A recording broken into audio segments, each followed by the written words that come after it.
Et De Gaulle, qui était un militaire médiocre, qui sait qu'il ne réalisera pas son destin à travers les armes, va n'avoir dès lors qu'une obsession, c'est de prendre le pouvoir et d'être le futur président de la République, de la 4ème République. Ce qu'il n'arrivera pas à faire. Nous verrons peut-être pourquoi si on a le temps. Donc De Gaulle, à ce moment-là, un changement de perspective total. J'étais un homme militaire qui constituait une armée française pour lutter contre les Allemands, mais au final, je vais devenir tout simplement un homme politique qui va tout faire pour essayer de prendre le pouvoir. Et les questions militaires pour le général de Gaulle, dès lors, vont devenir parfaitement subsidiaires. Et donc, De Gaulle, le 23 septembre, va se présenter devant Dakar pour que Dakar se rallie à lui. Dakar, c'était vraiment la capitale de l'Afrique équatoriale française. Et que va-t-il se passer ? Le gouverneur de Dakar, qui, si je ne me trompe pas, s'appelle Boisson, va s'opposer à cela, et va opposer une fin de non-recevoir à De Gaulle et aux Anglois qui étaient partis avec lui. Heureusement qu'il l'a fait. Heureusement qu'il l'a fait, parce que si il avait ouvert les vannes à De Gaulle, les Allemands après auraient dit « Ah, c'est comme ça ? Vous donnez votre territoire aux Anglais ? Oh, pas de problème. Et bien nous, dans ces cas-là, on va en Afrique du Nord, parce qu'on préfère y aller tout de suite, plutôt que vous ouvriez la porte au roast beef. » Bon. Donc De Gaulle essuie un refus à Dakar, et il raconte, je crois, dans ses mémoires qu'à ce moment-là, il pense à se suicider. Bon. Mais il va se ressaisir, et si je ne me trompe pas, c'est en date du 27 octobre, où il va faire cette déclaration de Brazzaville, dans laquelle il nous dit, attendez que je retrouve mon petit texte, tellement de feuilles qu'on s'y perd, il nous dit ceci: il n'existe plus de gouvernement proprement français. En effet, l'organisme SI à Vichy, et qui prétend porter ce nom, est inconstitutionnel et soumis à l'envahisseur. Il faut donc qu'un pouvoir nouveau assume la charge de diriger l'effort français dans la guerre. Les événements m'imposent ce devoir sacré, je n'y faillirai pas. J'exercerai mes pouvoirs, ah bon, au nom de la France, tiens donc, et uniquement pour la défendre. Je prends l'engagement personnel de rendre compte de mes actes aux représentants du peuple français dès qu'il aura été possible d'en désigner librement. Ok. Donc là, De Gaulle nous évoque la doctrine Cassin. Il y a un vide constitutionnel en France, un pouvoir nouveau doit naître, ce sera moi, général de Gaulle. C'est la doctrine de René Cassin. René Cassin est le père du gaullisme politique. Il faut bien comprendre ça. Donc De Gaulle, à ce moment-là, n'a qu'une idée en tête, c'est délégitimer un maximum Vichy. Et De Gaulle n'a qu'une idée en tête, c'est pousser Vichy à déclarer la guerre aux Alliés. Puisque je précise que Vichy, à partir de l'armistice, est neutre. Vichy n'est pas allié des Allemands, contrairement à... C'est-à-dire après, une fois qu'on a signé l'armistice, nous sommes neutres. Il n'y a pas de renversement des alliances. Voilà. Et ça, c'est un mensonge qu'on nous dit, c'est une équivoque sur laquelle le système joue en permanence. On nous fait croire que Pétain était allié des nazis, mais c'est répugnant de mensonge de dire ça. Vichy était neutre officiellement.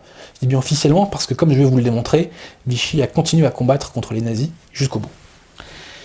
Donc, De Gaulle va avoir une obsession, c'est de pousser Vichy à la faute pour que Vichy s'allie aux Boches. Revenons au cas Pétain. L'armistice est faite, il obtient les pleins pouvoirs, il met en place le régime de Vichy. Il commence à mettre en place la Révolution nationale. Il faudrait une émission entière pour parler de la Révolution nationale, qui est la doctrine de Pétain. Je vais la résumer. C'est une doctrine anti-jacobine. On va appeler, pour se faire comprendre, contre-révolutionnaire, et l'objectif de Pétain, c'était de rechristianiser la France. C'est absolument incritiquable d'un point de vue moral. Incritiquable. Et l'amiral Offand, qui est un catholique très droit, nous explique bien dans ce livre Histoire élémentaire de Vichy ce qu'était la Révolution nationale, et je précise à quel point elle était incompatible avec l'idéologie nazie. Incompatible. La Révolution nationale a pour vocation de rechristianiser la France. Pétain considérait qu'une grande partie de nos malheurs venait que la spiritualité avait été abandonnée par le peuple français. Le général Weygand disait que les malheurs de la France ont commencé à venir à partir du moment où on a chassé Dieu de l'école. On connaît la fameuse devise travail, famille, patrie. En fait, à la base, c'était Dieu, famille, patrie, et c'était Weygand qui l'avait trouvé. Donc d'un point de vue moral, c'est incritiquable. Et ceux qui veulent essayer de faire croire que c'est quelque chose à voir de près ou de loin avec le nazisme sont des ordures, et ce sont des menteurs. Ce sont des menteurs. Donc Pétain met en place ceci. Quelle va être la politique de Pétain? Pétain n'a jamais abandonné la lutte contre l'Allemagne. Il a pris acte simplement que pour l'instant sur la bataille de France était perdue. Ce que va vouloir faire Pétain, c'est que il sait que les Anglais auront besoin pour gagner la guerre d'un appui continental. Ça ne peut plus être nous sommes vaincus. Ça ne peut être donc du coup plus qu'une seule puissance, la Russie. Donc ce que va vouloir faire Pétain, la diplomatie secrète du maréchal Pétain, va consister à jeter l'Allemagne contre la Russie. Et il va tout faire pour jeter l'Allemagne contre la Russie. Et là, nous arrivons à la fameuse collaboration et aux fameux entretiens de montoir dans lesquels Pétain a serré la main à Hitler. Enfin, avant d'arriver à ce chapitre-là, je précise une chose. Comme on l'a vu, les Anglais ont attaqué l'Empire français à Dakar, et on avait vu à divers endroits du monde des gouverneurs se rallier à De Gaulle. Pétain a besoin, pour continuer à rester neutre, et pour ne pas déclarer guerre à l'Angleterre, il a besoin de trouver un modus vivendi avec l'Angleterre. Alors que va-t-il faire? Il va envoyer un de ses représentants voir Churchill, Monsieur Louis Rougier, qui va raconter son périple, ce qu'on le voit là à la cam, qui va raconter son périple dans son livre Mission secrète à Londres.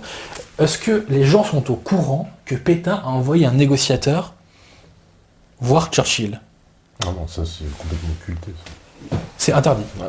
C'est interdit de le savoir. Donc Pétain va envoyer ce négociateur, et Louis Rougier va conclure ce qu'on appelle un gentleman's agreement avec Pétain. Que nous dit cet accord avec Churchill, pardon. Churchill. Que contient cet accord Rougier-Churchill? Un engagement réciproque, vous n'attaquez plus nos colonies, et nous en échange, on ne les donne pas au Reich, en échange de réciprocité. Vous arrêtez d'attaquer le maréchal Pétain à la radio, et nous rentrerons, nous Français, dans la guerre une fois que vous aurez démontré votre puissance et que on pourra y aller. Est-ce qu'on le sait, ça, qu'en 40, le maréchal Pétain conclut un accord secret avec Churchill de reprise des combats? Est-ce qu'on le sait, ça? Bien entendu, on ne le sait pas, c'est interdit de le dire. Et ces accords seront suivis par un autre accord entre les Français, entre le gouvernement de Vichy et le gouvernement de Churchill. Mmh. Cet accord sera l'accord Chevalier-Halifax. Jacques Chevalier était le sous-secrétaire d'État, le secrétaire d'État, à l'instruction publique de Pétain. Et il est un ami d'université du ministre des Affaires étrangères britannique, Halifax. Et à travers l'ambassadeur canadien en France, M. Dupuis, Halifax va rentrer en contact, au nom du gouvernement britannique, va rentrer en contact avec Chevalier, et ils vont conclure un accord. Qu'est-ce que c'est que cet accord? Ça nous dit ceci.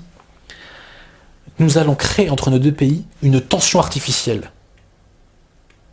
Pétain va changer le texte et il dit, je veux pas que ce soit tension artificielle, je veux que ce soit le terme de froideur artificielle. Et donc, en décembre, va être conclu un nouvel accord, les accords Halifax-Chevalier. Donc, accord Rougier-Churchill, Halifax-Chevalier, on ne s'attaque plus, on rentre dans la guerre avec vous une fois que vous êtes assez puissant, et on va créer une tension artificielle pour faire croire aux Allemands que ça ne va pas entre nous. Le prince Xavier de Bourbon-Parme a écrit ce livre en 1949, Les accords secrets franco-anglais de décembre 40. Je précise que le prince Xavier de Bourbon-Parme était un résistant, compagnon de la Libération, et qu'il a été déporté. Heureusement, il est revenu. Et il nous a écrit ce livre sur les accords franco-anglais. Donc l'existence de ces accords n'est absolument pas contestée par les historiens. Churchill, à la fin de la guerre, les a niés pour des raisons électorales, mais les historiens ne le contestent pas. L'ambassadeur américain, l'amiral Lee, en avait d'ailleurs parlé à l'époque à Roosevelt. Enfin voilà, ces accords ils sont niés par ceux qui ne veulent pas qu'on en parle. Je pense à notamment Henri Guillemin, qui, dans ses vidéos sur Pétain, qui sont nulles. D'un point de vue historique, c'est n'importe quoi. Qui le baille dans un retardement, il dit oui, on a envoyé un mec négocieux, mais c'était pas grand chose. Quand on lit le texte, c'était grand chose.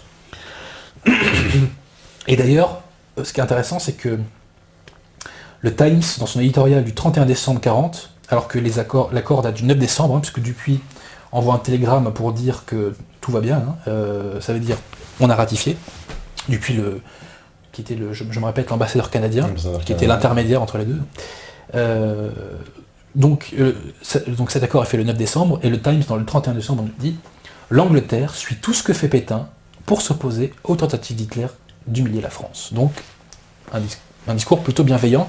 Et d'ailleurs, Lucien Gallimand, l'officier des FFI dont je vous parlais tout à l'heure, a écrit un livre qui s'appelle « Vive de Gaulle, vive Pétain », nous évoque aussi le fait que la radio anglaise s'est calmée.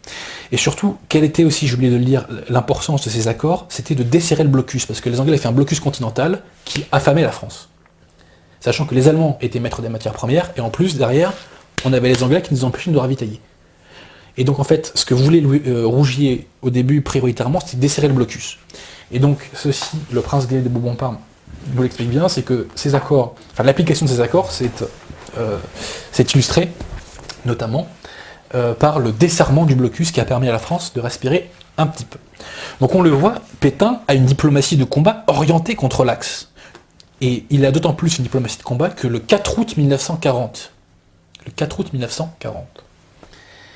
il a convoqué l'amiral Darlan pour lui dire que si les Allemands envahissaient la zone libre, il devra quitter la France et reprendre la guerre en Afrique du Nord. Je répète, le 4 août 1940, il y a un accord entre Darlan, enfin il n'y a pas un accord, il y a un ordre donné à Pétain, enfin donné par Pétain à Darlan, de reprise de guerre si les Allemands envahissent la zone libre, vous reprenez la guerre à partir de l'Afrique. Et j'ai oublié de le dire, le 15 juillet 1940, les Allemands se rendent compte qu'ils ont fait une boulette en n'envahissant pas l'Afrique du Nord. Et donc ils vont demander à Pétain la libre disposition de l'Afrique du Nord. Et que va dire Pétain? Non. C'est non. Parce qu'ils auraient dû le demander dans l'armistice. C'est pas dans l'armistice. Voilà. Les mecs, vous avez signé, c'est niet. Si Pétain avait voulu aider l'Allemagne, il aurait donné, bien entendu, la libre disposition de l'Afrique du Nord. Mettez-vous à la place du débarquement de 42. S'il y avait eu les Allemands en face, ça aurait été un petit peu plus compliqué. Hein, bon. Donc Pétain a une diplomatie de combat contre l'Axe, contre les forces de l'Axe. Et son objectif diplomatique va être, vous disais-je, d'envoyer les Allemands sur les Russes, de rompre le pacte germano-soviétique, et de faire que l'allié continental, enfin que l'Angleterre retrouve un allié continental, et cet allié continental donc ce sera la Russie. Que va-t-il faire pour cela? Il y a un homme inconnu qui est à l'origine, là encore une fois, comment vous dire, qui a joué une importance historique capitale, il n'est pas connu, c'est monsieur Renzo Sawada. Qui connaît Renzo Sawada? C'était l'ambassadeur japonais en France. Fin septembre 1940, Hitler signe le pacte d'acier entre l'Italie, le Japon et l'Allemagne. Et à ce moment-là, il leur dit qu'il veut attaquer Gibraltar pour comme on dit, pour fermer la Méditerranée et pour en dégager les Britanniques, si vous voulez. Et donc, suite à ça, on peut penser que la tâche des Anglais aurait été relativement rude. Donc ça, c'est le projet de Hitler, c'est le projet caché. Mais M. Renzo Sawada va révéler le projet d'Hitler à un homme, le colonel Fonck. Le colonel Fonck était ce qu'on appelle un as, c'est-à-dire, pendant la Première Guerre mondiale, on appelait un as un aviateur qui abattait plus de 4 avions allemands. Le colonel Fonck était le plus grand aviateur français, il en avait abattu 75. Et en fait, Renzo Sawada, bon déjà c'était un ami sincère de la France, et voulait que Fonck l'aide à réorganiser l'aviation de son pays. Donc, Renzo Sawada va donner des informations à Fonck. Fonck va les répéter à Pétain. Et donc, Pétain sait à ce moment-là que Hitler va demander à Franco le libre passage pour Gibraltar, il va demander à Franco de s'engager dans la guerre avec lui pour faire la guerre contre les Anglais et les chasser de la Méditerranée. Pétain ne veut pas de ça. Pétain veut au contraire que l'Allemagne aille de l'autre côté, à l'Est, se friter contre les Russes. Que va-t-il faire? Pétain va convoquer l'ambassadeur espagnol. Et il va lui dire, faites attention, Hitler va vous demander le libre passage pour aller attaquer Gibraltar, et il va vous demander de vous engager à ses côtés. Autant les Espagnols, en 40, auraient bien aimé être avec les Allemands pour une Blitzkrieg, mais n'oublions pas que l'Espagne sort d'une longue guerre. Une longue guerre civile. Elle est exsangue, et elle ne veut pas s'engager dans une longue guerre. Donc, Pétain convoque l'ambassadeur espagnol qui s'appelle Lequerica et lui dit, écoutez, Hitler veut traverser l'Espagne pour attaquer les Anglais. Moi, Pétain, je m'engage à tout faire pour que, les Allemands n'aient pas la libre disposition de l'Afrique du Nord, rappelons-nous du refus du 15 juillet, et 2, à ce qu'ils ne traversent pas la zone libre. Je vais tout faire pour ça. L'ambassadeur enregistre, il va le dire à Franco. Quelques jours plus tard, l'ambassadeur revient et lui dit, Banco, Franco marche avec vous, il refusera les propositions d'Hitler. À ce moment-là, donc, nous sommes au mois d'octobre 1940. Hitler va convoquer Franco le 23 octobre à Hendaye. Et il va proposer à Franco cette offre. Et Hitler propose un plan qui s'appelle l'opération Félix, qui prévoit que le 10 janvier 1941, on parachute des soldats allemands sur Gibraltar et qu'on prenne Gibraltar. Un peu comme ils le feront plus tard en Crète. Et donc, Hitler expose l'opération Félix à Franco, et Franco lui dit « Ah, mais il n'y a pas de problème, moi je marche avec vous. » D'ailleurs, j'ai nommé ministre des Affaires étrangères, je ne sais plus quel espagnol, j'ai oublié son nom, qui est pro-allemand. Mais par contre, en contrepartie, je voudrais le Roussillon français, je voudrais le Maroc, je voudrais ceci, je voudrais cela. Donc en somme, il demande des contreparties exorbitantes. Hitler sait qu'il ne peut pas les accorder à Franco, et donc Franco se joue de Hitler, et Hitler repart furibard. Le lendemain, Hitler rencontre Pétain. C'est le fameux entretien de Montoire où on le voit se serrer la main. Et à ce moment-là, Hitler reparle de son projet à Pétain. Pétain refuse l'alliance militaire. Et au contraire, il lui dit, mais pourquoi vous vous emmerdez avec les Anglais à l'ouest ? Il n'y a pas de problème. Nous avons fait l'armistice, nous Français. Nous sommes neutres. On ne vous emmerdera pas à l'ouest. Nous, Français, nous sommes neutres. Et puis Franco aussi, il ne va pas ouvrir la porte aux Anglais. Donc, oubliez ça. Et donc, sous-entendu, vous pouvez y aller, vous pouvez aller attaquer les Allemands. Et c'est ce qui va se passer. C'est-à-dire que Hitler ne va pas attaquer Gibraltar, et au contraire, il va avancer vers les Russes. Il va avancer vers les Russes. Et attendez, j'ai une petite citation, il faut juste que je la retrouve pour 2 secondes, de Göring. De Göring, dans laquelle c'était Anu Barbert, quand on l'interroge sur ce qui s'est passé justement à ce moment-là, à ce moment crucial de la guerre, est-ce qu'on termine la question anglaise en attaquant Gibraltar et en les évacuant de la Méditerranée, ou est-ce qu'on va en Russie ? À ce moment-là, Göring va commenter ça, il faut juste que je vous le retrouve. En tout cas, je vous le dis en substance, où il dit, là en gros, Hitler s'est complètement planté. Il a fait une erreur capitale en n'attaquant pas les Anglais, qui à ce moment-là ne pouvaient pas se défendre. Hein. Il n'était pas en mesure... C'est-à-dire il aurait attaqué Gibraltar à ce moment-là. C'était tombé. C'était tombé, et puis après Hitler, pourquoi pas, il se fait plaisir, hein. Il continue sur l'Afrique du Nord, après tout il ne demande pas son avis à Pétain, et puis on continue sur l'Égypte. Je rappelle qu'à ce moment-là, la Libye est italienne aussi, hein. Ouais. Ça c'est très important. Donc Hitler aurait pu chasser les Anglais de la Méditerranée. Qu'aurait-il resté de l'Angleterre à ce moment-là? Pas grand-chose. Pas grand-chose, je ne retrouve pas ma citation de Göring, c'est pas grave, on se passera de lui. Alors donc, nous avons cet armistice en France. Comme je vous l'ai expliqué, Pétain a une diplomatie de combat contre l'Axe. Donc Pétain veut rejeter les forces allemandes contre les forces russes. Mais j'aimerais qu'on s'arrête un instant sur l'armistice. On va faire une petite pause justement, et on va revenir juste après. Restez connectés, vous êtes ultra nombreux ce soir, c'était prévisible. Est-ce que la régie, elle est prête? Elle est prête, et on fait une petite pause, on revient juste après. À tout de suite. À tout de suite. Ça. Voilà, donc de retour sur la libre antenne pour cette émission spéciale. J'ai vu, vous êtes nombreux à me dire, oui... il faudra faire vite mettre la rediffusion en ligne parce qu'il y a eu beaucoup d'informations et beaucoup de citations. Donc, je vais en faire d'autres. Voilà. Alors on me dit, tiens, Zemmour devrait regarder Beta TV ce soir, ça lui aurait plu. Tiens, voilà. Ouais, mon cher Gob qui dit ça, bon bah c'est marrant. Alors, on en était justement à cet armistice, c'est vrai. Alors, armistice, moi je remets un peu je me fais justement le citoyen lambda. Voilà. Moi, l'armistice, c'est la défaite de la France. On est KO. L'Allemagne vient de nous infliger, on va dire, une énorme défaite militaire. Une fessée, ouais. Une fessée, voilà. On est humilié, si j'ose dire. Et c'est une humiliation. Voilà, c'est une humiliation.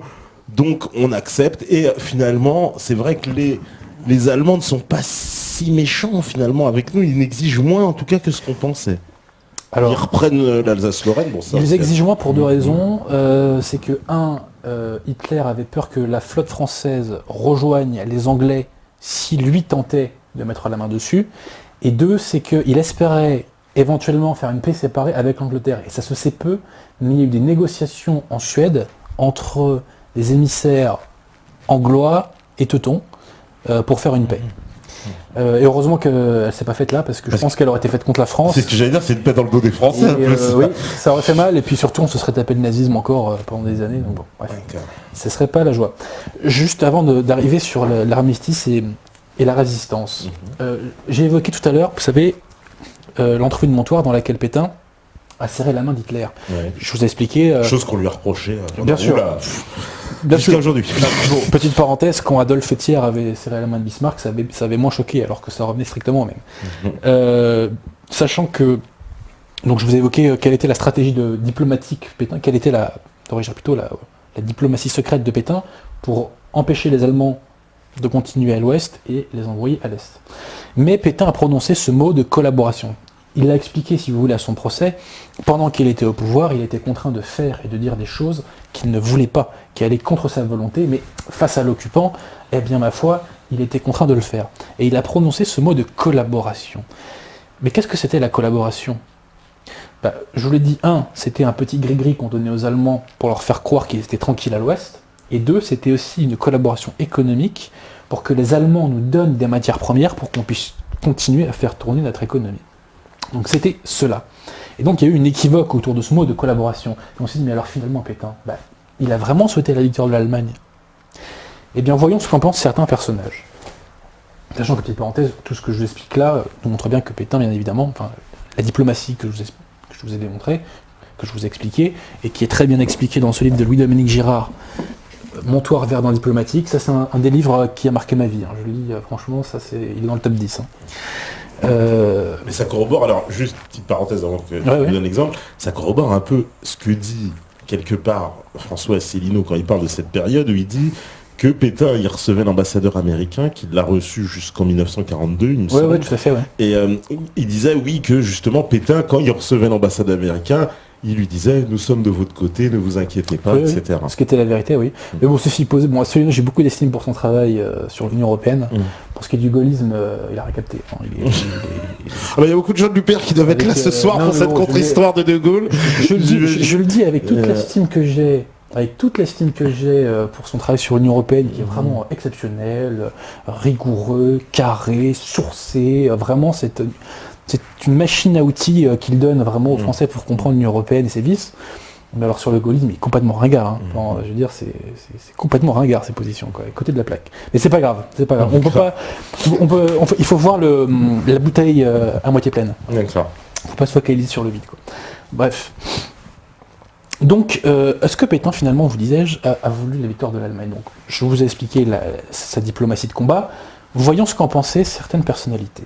À commencer par un certain Churchill. Un certain Churchill qui a rencontré le colonel Groussard, qui était un résistant. Il l'a rencontré au printemps 1941. Groussard le raconte dans ses mémoires, Chemin secret, un livre absolument passionnant et très bien écrit. Il avait un très beau style, ce cher colonel Groussard, un grand résistant. Que dit Churchill à Groussard ? Dites à ceux qui vous envoient ici que je comprends la situation pénible qui est la vôtre. Dans cette malheureuse France saignante, pressurée, coupée en deux, je sais que la tâche de vos chefs est presque surhumaine. Je les approuve de vouloir protéger le plus possible la France et les Français, mais je leur demande de ne pas oublier que les Alliés continuent à se battre. Je leur demande d'avoir foi en l'avenir. Moi aussi, si je gouvernais votre pays, je ne dirais pas aux Allemands « je vous déteste », parce qu'il faut toujours éviter le pire avec acharnement. Moi aussi, je biaiserais. Je chercherai à gagner du temps à propos de tout. mais j'aiderai par tous les moyens possibles ceux qui restent mes compagnons d'armes. Dites à Vichy que je respecte profondément la personne du maréchal Pétain. Je n'ai jamais cru que cet homme puisse souhaiter la victoire allemande. Winston Churchill. Et Churchill nous dit ceci. J'admets qu'on m'attaque dans votre presse, qu'on calomnie l'Angleterre si ça peut servir à endormir l'ennemi. J'admets qu'on donne 100 cartouches aux nazis si en les donnant, on en cache 1000. Voilà ce que Churchill pensait de Pétain. Je précise que le colonel Groussard a été envoyé à Londres. C'est moitié initiative personnelle, moitié mission confiée par le général Hunsinger, qui était à ce moment-là ministre de la guerre de l'époque. Et donc, Groussard, lui, avait deux objectifs. C'était demander aux Anglais comment on peut les aider, et tenter d'unifier la résistance et de prendre contact avec De Gaulle. Ouais, mais il y avait quand même, tu as dû nous apporter une petite précision, c'est que Laval, il avait quand même appelé à la victoire de l'Allemagne, clairement. J'y arrive. Ah, d'accord. J'ai oublié de dire une chose très très très importante. Tu as bien raison de me faire revenir dessus. Je vous ai évoqué les accords Rougier-Churchill et les accords Halifax-Chevalier. J'ai oublié deux choses. Un, après Montoire, après la poignée de main, Pétain convoque, sur l'idée de son ministre des Affaires étrangères, Paul Baudouin, Pétain convoque l'ambassadeur du Portugal pour lui dire aux Anglais que jamais la collaboration ne se traduira par un acte d'hostilité militaire, que ce sera qu'une collaboration économique. Et j'oubliais aussi de dire un truc fondamental, c'est que Laval, qui était au pouvoir, qui était le principal ministre français de Pétain dans les premiers gouvernements, il y a eu une sorte de coup d'État contre Laval le 13 décembre 1940. Pourquoi Pétain a-t-il dégagé Laval ?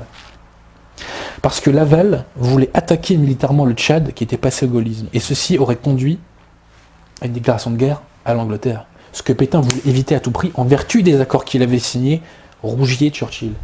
C'est ce que... Où est-ce qu'il est ? Voilà. Ça, le prince Six de Bourbon-Parme me l'explique très bien. Les causes du coup d'État contre Laval, puisque Laval était l'homme des Allemands à ce moment-là, puisque Laval lui croyait en la victoire de l'Allemagne, il ne la souhaitait pas, mais il y croyait.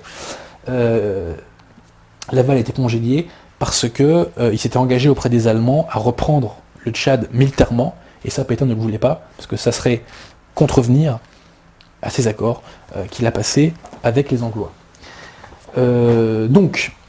Ça c'est beaucoup plus tard que Laval dit qu'il croit en la victoire de l'Allemagne, c'est en avril 1942, sachant que Laval s'en est expliqué à son procès, il a dit « Je sais que quand je disais ça, c'était une goutte d'acide sulfurique que je lançais sur les Français. » Mais il le faisait pour pouvoir mieux négocier par la suite avec les Allemands en faisant croire à sa bonne foi. Sachant que Pétain, à son procès, nous dit qu'il avait discuté de cette phrase préalablement avec Laval, il lui avait dit de changer « je souhaite » en « je crois ». Parce que ça c'est que Laval, à la base, disait « je souhaite » et « je crois », et Pétain lui dit « vous n'êtes pas militaire, donc vous ne pouvez pas dire que vous croyez ». Donc Laval dit « je souhaite ». Mais après, Pétain pensait que Laval abandonnerait ce discours, si vous voulez. Et quand Laval l'a dit, Pétain a sursauté. Et il explique est-ce que je l'ai là, la phrase sous les yeux, un petit instant, est-ce que je l'ai ? Alors Pétain nous dit, à son procès, « J'ai eu une réaction très violente quand j'ai entendu dans le discours cette phrase de M. Laval, « Je souhaite la victoire de l'Allemagne ». Il a dit tout à l'heure qu'il était venu me trouver avec M. Rochat qui représentait le ministre des Affaires étrangères pour me montrer cette phrase. Eh bien jamais M. Rochat n'aurait accepté de maintenir cette phrase et j'étais d'accord avec lui. Voilà. Donc, ce que Pétain a cru et voulu la victoire de l'Allemagne, nous voyons... Alors, non, j'ai expliqué sa diplomatie, j'ai cité M. Churchill, mais j'aimerais quand même encore faire deux ou trois petites citations rapides. Alors... je vais d'abord vous citer où est-ce que c'est l'ambassadeur suisse à Vichy entre 40 et 44, M. Walter Stucky. Que nous dit-il ? Au cours des 4 années et plus de ma résidence à Vichy, j'ai rencontré très fréquemment le maréchal Pétain. Nous nous entretînmes souvent du problème de la collaboration franco-allemande. Le maréchal Pétain manifesta toujours à l'endroit des Allemands une grande aversion, voire des sentiments de haine marqués. Souvent, il me déclarait à peu près ceci. La France est battue. Les Allemands sont pour le moment seigneurs tout-puissants dans notre pays. Il faut nous accorder avec eux de manière ou d'une autre, mais cela est bien amer et difficile. Mais c'est nécessaire, il faut sauver la France pour un avenir meilleur. J'estime de mon devoir de rester dans le pays et d'atténuer par ma présence, dans la mesure du possible, les souffrances de la France. Je n'ai jamais eu l'impression que le maréchal Pétain a eu, au contraire de certains autres Français, jamais sérieusement cru en une collaboration durable et profonde avec l'Allemagne.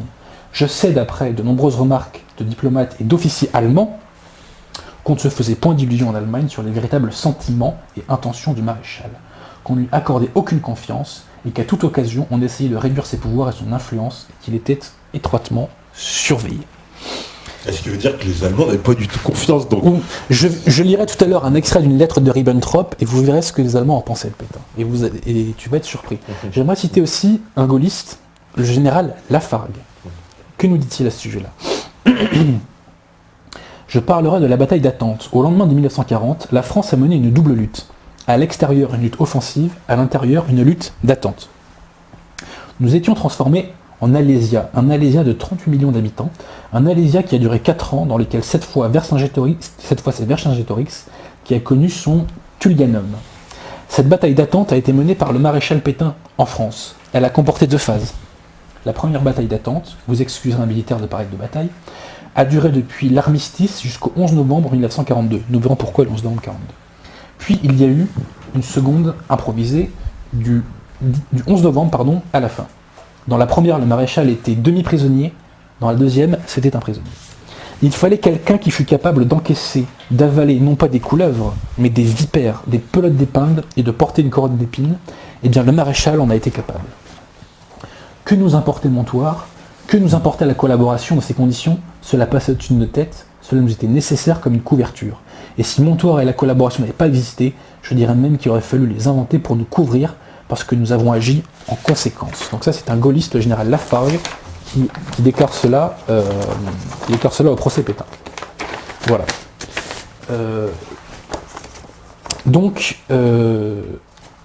Arrivons maintenant à la question de l'armistice. De Gaulle nous dit « l'armistice est une trahison ». Je précise qu'au procès Pétain, le procureur Mornay, qui était une belle ordure, lui-même a convenu que l'armistice en soi n'était pas une trahison, et d'ailleurs toute la classe politique française a ratifié l'armistice lorsqu'elle a confié les pleins pouvoirs à Pétain, parce que c'était validé l'action de Pétain. Surtout, petite précision que tu nous confirmeras, c'était une assemblée de gauche.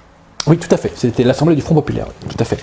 Et l'Assemblée du Front Populaire a validé, si vous voulez, l'armistice en donnant les pleins pouvoirs à Pétain. Alors cet armistice était-elle une trahison? La réponse est bien évidemment non, au contraire, c'était une bénédiction. Pourquoi? Tout d'abord, elle a permis de préserver l'Afrique du Nord. Si on avait continué la guerre, les Allemands, par la Libye, qui était italienne, et par la Sicile, se seraient emparés de l'Afrique du Nord, vite fait, bien fait. Bon. Ensuite, ça a permis d'éviter à la France quand même une administration directe par les Allemands. Les Polonais s'en souviennent de l'administration directe par les Allemands. 20% de la population polonaise a disparu. 20% de la population polonaise a été exterminée en raison de l'administration allemande. Bon. On a eu 2 millions de prisonniers pendant la guerre, dont d'ailleurs mon grand-père qui a été un prisonnier de guerre et qui a passé 4 ans en camp. Moi aussi. Voilà, ça nous fait un point commun, supplémentaire. Je précise une chose. Je vais raconter une petite anecdote familiale.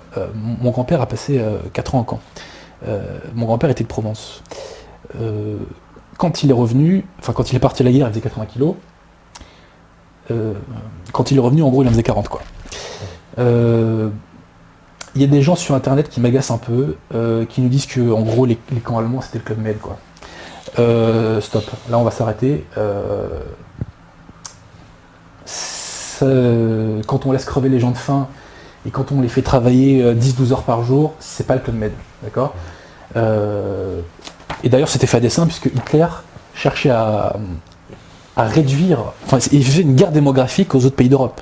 C'est-à-dire que par la malnutrition, par la famine, par la maladie, et par le fait d'empêcher les gens de vivre une vie familiale, Hitler cherchait à réduire démographiquement les peuples d'Europe, pendant que les peuples allemands, lui, continuaient à démographiquement s'accroître. Bref, parenthèse fermée. Donc, nous parlions des bienfaits de l'armistice.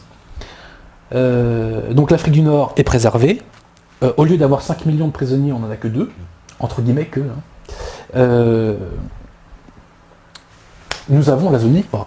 Donc la zone libre, d'une part, ça permet à Pétain de faire la révolution nationale, qui, je le répète, d'un point de vue doctrinal, est incritiquable, et même c'était une occasion extraordinaire de revenir sur la Révolution française. Nous en reparlerons peut-être quand on parlera de l'année 1944, pour comprendre ce qui s'est passé à ce moment-là. Et la zone libre a permis l'éclosion de la résistance. Et là, je pense que je vais apprendre des choses à beaucoup de gens. Car ce qu'il faut savoir, c'est que le général de Gaulle n'a initié aucun grand mouvement de résistance. Certains mouvements de résistance ont fini par se rallier par lui, j'expliquerai pourquoi. Mais de Gaulle n'a créé absolument aucun mouvement de résistance en France. Alors tout d'abord, la résistance, c'était, avant de parler de la résistance clandestine, j'aimerais parler de la résistance légale, puisque Vichy a fait une résistance légale à l'occupant, qui s'est traduite d'une part par le refus du 15 juillet 1940 de livrer l'Afrique du Nord. Les Allemands aussi ont demandé à ce qu'on leur livre le personnel enseignant Alsace-Lorrain, qui était revenu en France. Ils ont refusé, Vichy a refusé, il dit vous ne touchez pas un seul de leurs cheveux. D'ailleurs, c'est le fameux chevalier qui a dit aux Allemands non, vous les toucherez pas. Et aussi, on en parle très peu, vous savez que les Allemands, au titre de l'armistice, nous avaient imposé une indemnité d'occupation qui était extrêmement lourde. Eh bien, le ministre des Finances de l'époque a tout fait pour faire diminuer l'indemnité d'occupation, un peu comme si aujourd'hui on diminuait les intérêts de la dette. Bref. Et d'ailleurs, Yves Boutellier, qui était ministre des Finances de Vichy, je crois qu'elle a diminué de 75% quasiment au final, et bizarrement, il a fini déporté en Allemagne. C'est rigolo quand même ces collabos qui finissent déportés à Braunwald. Hein. C'est quand même ça, j'aimerais quand même que le système nous explique la cohérence et la logique. Bon. Donc voilà pour ce qui est de la résistance légale. Il y a aussi un autre ministre que j'aimerais évoquer, c'est monsieur René Norguet, ministre de la production industrielle. Les Allemands pillaient la France.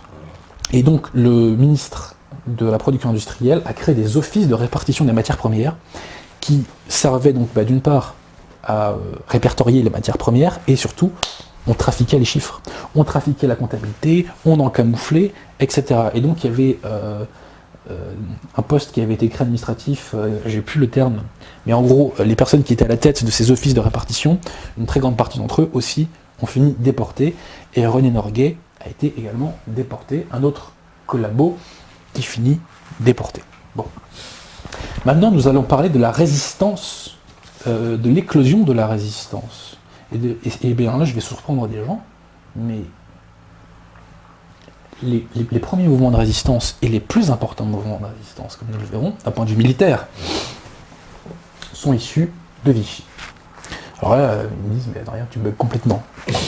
Je répète, les principaux mouvements de résistance. Il y en a qui sautent sur leur chaise sont issus de Vichy, et je vais donner des noms, et si les gens n'ont pas foi en ma parole, qu'ils aillent vérifier par eux-mêmes.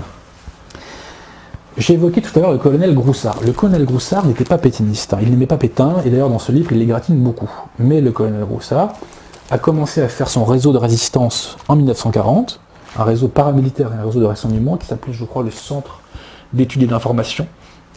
Il était en liaison d'ailleurs avec l'intelligence service. Hein. C'est un réseau qui est né à Vichy. Et d'ailleurs, le colonel Groussard a fait ce réseau de résistance en liaison avec le ministre de la guerre de l'époque, Hunsinger, et il rendait compte à Hunsinger de ses activités de résistance, sachant que Hunsinger lui-même était en relation avec Pétain, et Pétain donc était parfaitement au courant de l'action de Groussard, et il n'y avait absolument aucun problème là-dessus. J'évoquais tout à l'heure le prince X de Bourbon-Parme. Ce qu'il faut savoir, c'est que le prince de Bourbon-Parme, c'est Xavier de Bourbon-Parme, donc c'était un résistant, il avait un réseau, mais il avait aussi ses centrées à Vichy. Et des fois, il croisait Pétain dans les jardins de Vichy, et Pétain lui disait en rigolant « Alors vous continuez de comploter ?» Et le prince lui répondait « Toujours tant qu'il y a un Allemand en France. » Mais Pétain a toujours laissé le prince de Bourbon-Parme continuer ses activités. Et d'ailleurs, le prince de Bourbon-Parme a témoigné en faveur de Pétain à son procès, et il évoquait le fait qu'à chaque fois que Pétain avait connaissance d'une condamnation à mort de résistants, il faisait tout pour que cette condamnation soit transformée en déportation, parce qu'au moins, il avait une chance de s'en sortir. Pas facile, mais il avait une chance de s'en sortir. Autre exemple de résistance, le résistant Paul Dingler, ancien membre de l'Action française et peut-être même cagoulard. Paul Dingler a créé le réseau Martial. Le réseau Martial, il a été créé à Vichy. Eh bien, le colonel Groussard nous raconte dans ses mémoires que lorsque Dingler est allé le voir pour lui demander du matériel, Groussard lui en a donné, et il lui manquait des pneus à ce cher Dingler, et c'est Pétain qui les lui a donnés. Il dit, il n'y a pas de problème, on donne des pneus si on en a besoin. Par la suite, Pétain a aussi donné 500 000 francs à Paul Dingler sur les fonds secrets. Il lui a donné 500 000 francs. Beaucoup d'argent à l'époque, ça. C'est colossal. Pour qu'il finance son réseau de résistance. Et d'ailleurs, Paul Dingler lui a rendu hommage à Pétain et dit que c'est grâce à lui que son réseau a pu prospérer. Autre grand résistant, le général Loustono-Laco. D'ailleurs, je crois qu'il y a la photo, je ne sais pas si la régie pourra la mettre. Le résistant Loustono-Laco, c'était un général. Pétain l'appelle à Vichy pour organiser ce qu'on appelle à l'époque la Légion... zut, j'ai oublié le nom. La Légion des volontaires français. Ah, la fameuse... C'est pas la milice, attention. Ce n'est pas la milice et ce n'est pas non plus la Légion des volontaires français. En Russie, alors justement, très intéressant. Celle qui part en Russie, c'est pas un organisme de Vichy, c'est une loi d'association en 1901. C'est une association privée faite par Deloncle, Doriot et je ne sais plus quel collabo, mais Vichy n'a rien à voir. Et je précise, que tous les collabos qu'il y a à Paris n'ont rien à voir avec Vichy, qu'ils passent leur temps à cracher sur Pétain. Marcel Déat, ordure, totale, ordure, passe son temps à cracher sur Pétain, et qu'ils sont donc sous la tutelle des Allemands, mais qui n'ont rien à voir avec Vichy, et que Vichy n'est pas responsable de leurs actes. D'accord. Et ça change aussi un petit peu quand même la vision. Ça n'est pas présenté comme ça aussi, ça, on nous dit c'est un peu... On dit qu'il y a un lien. Alors, voilà, qu'il y a un lien avec ces Vichy qui a organisé. Et la fameuse Légion des volontaires français qui allait mourir à l'Est, c'est une association de loi 1900, ça n'a rien à voir avec l'armée française de l'époque. Et Vichy n'avait rien à voir là-dedans. D'accord, c'est bien de le préciser. Disons que ce soir... Le général Végan, au procès Pétain, dira très clairement que ces gens-là sont déshonorés. Quand la France est asservie par un pays, on ne va pas combattre pour le pays qui a servi la France, par définition. Par définition. Je continue sur la résistance. Donc Loustono-Laco, la Légion des volontaires français, ça n'a rien à voir. C'était vraiment un organisme patriotique, et d'ailleurs les Allemands l'ont interdit en zone nord. C'est peut-être parce qu'ils sentaient que ça pouvait les déranger. Loustono-Laco donc vient à Vichy pour s'occuper de cette légion, mais il en profite, lui aussi, pour créer son réseau de résistance en liaison avec les Anglais. C'est le réseau Navarre. Pétain le savait très bien, il a laissé faire.